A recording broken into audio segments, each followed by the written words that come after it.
NEET 2026 का registration form fill करते हुए कुछ मेजर प्रॉब्लम्स जो बच्चे फेस कर रहे हैं, आओ उसके रिगार्डिंग सारे डाउट्स को क्लियर करते हैं।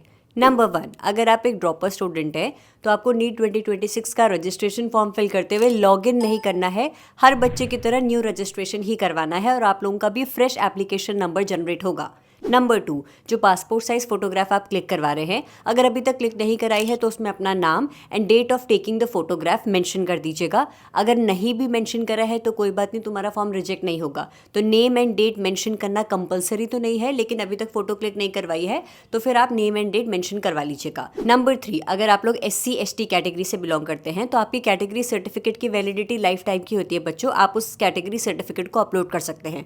लेकिन अगर आप लोग OBC नॉन क्रीमी लेयर या फिर EWS कैटेगरी से बिलोंग करते हैं और आप लोगों के पास साल 2025 का कैटेगरी सर्टिफिकेट है, फिलहाल उसे अपलोड कर लीजिए। लेकिन काउंसलिंग के टाइम पर न्यू कैटेगरी सर्टिफिकेट जो कि साल 2026 में मार्च महीने के बाद बना हुआ होगा, उसे प्रोवाइड कराइएगा। अगर आपके पास स्टेट कास्ट सर्टिफिकेट है, फिलहाल अपलोड कर लीजिए, लेकिन काउंसलिंग तक ऑल इंडिया काउंसलिंग में पार्टिसिपेट करने के लिए सेंट्रल कास्ट सर्टिफिकेट आप लोगों को बनवाना पड़ेगा। नंबर 4, अगर आपका present and permanent address different है और प्रेजेंट एड्रेस में आप नीट का पेपर देना चाह रहे हो और प्रेजेंट एड्रेस का आपके पास कोई प्रूफ ही नहीं है, तो जहां आप रह रहे हो ना बच्चे, वहां का रेंटल अग्रीमेंट चाहिए होगा। तहसील ऑफिस जाओ, रेंटल अग्रीमेंट लो, उस रेंटल अग्रीमेंट में अपने साइन करो, जिनके यहाँ तुम रेंट पे रह रहे हो उनके साइन करो, तहसील ऑफिस से स्टैंप लगवाओ और वो जो डॉक्यूमेंट है उसे आप लोग एड्रेस प्रूफ वाले डॉक्यूमेंट पे अपलोड कर सकते हो। एक ही PDF में 2 पेजेस होंगे, एक में प्रेजेंट एड्रेस की फोटो होगी और एक में परमानेंट एड्रेस की फोटो होगी। तो प्रेजेंट एड्रेस के लिए कोई भी एड्रेस प्रूफ नहीं है तो रेंटल अग्रीमेंट यूज कर लो या फिर इलेक्ट्रिसिटी बिल यूज कर लो। नंबर 5, गैप ईयर सर्टिफिकेट सारे ड्रॉपर स्टूडेंट्स को चाहिए, लेकिन रजिस्ट्रेशन के टाइम पर नहीं चाहिए। गैप ईयर सर्टिफिकेट आपको काउंसलिंग के टाइम पे चाहिए।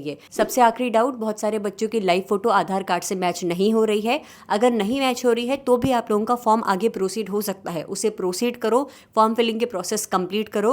उसके बाद तुम्हारे इन्फॉर्मेशन बुलेटिन में पेज नंबर 118 पे एक सर्टिफिकेट दिया हुआ है, उस सर्टिफिकेट को किसी क्लास 1 गेजेटेड ऑफिसर से फिल करवाओ और ये सर्टिफिकेट तुम्हें एग्जामिनेशन डे पर भी लेकर जाना है। इसकी कुछ कॉपीज निकाल के रख लीजिएगा, काउंसलिंग के टाइम पर भी आपको इस सर्टिफिकेट की जरूरत पड़ेगी। ये सर्टिफिकेट एक तरीके से तुम्हारे लिए एफिडेविट का काम करेगा कि भाई ये जो बच्चा है जिसकी लाइव फोटो आधार से मैच नहीं हो रही है, ये वही बच्चा है जिसने नीट का एप्लीकेशन फॉर्म फिल किया है और ये वही बच्चा है जो कि नीट 2026 में पेपर देने जा रहा है एग्जामिनेशन डे के दिन या फिर काउंसलिंग अटेंड करने वाला है। लेकिन काउंसलिंग से पहले तक अपनी आधार कार्ड में अपनी फोटो अपडेट करवा दीजिएगा विद योर रीसेंट फोटोग्राफ।